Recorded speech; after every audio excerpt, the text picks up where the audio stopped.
In Franklin County tonight, helping people recover from the historic flooding. Our Norman Seawright visited the city and talked with people there working to put their lives back together.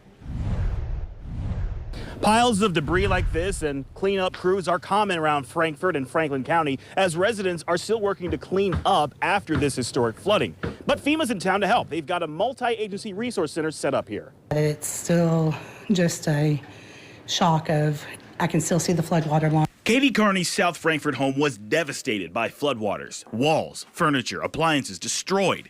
Mud still in her basement. We found an Airbnb that was fully furnished and able to give us a long-term rental agreement. In the Bell Point neighborhood, not far away, Phil Major's home is in similar shape. We're pulling out drywall and we're pulling out insulation so that the studs and stuff can dry out. Both have flood insurance, but FEMA's Disaster Recovery Center up the road can help if it falls short. Let us know what their story is, and then we will talk to you to see how we might be able to help.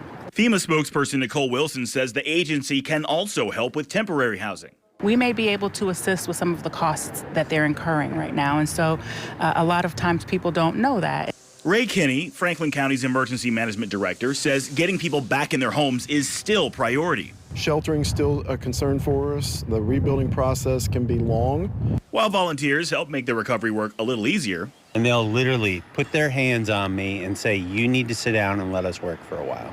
Katie says talking to FEMA has lifted at least a little weight from her shoulders. It does give me a little bit calmer moment. In Frankfort, Norman Seawright, WLKY News. And Governor Beshear also requested FEMA assistance for 6 more counties on Monday: Bullock, Grayson, Jefferson, Meade, Nelson, and Trimble. If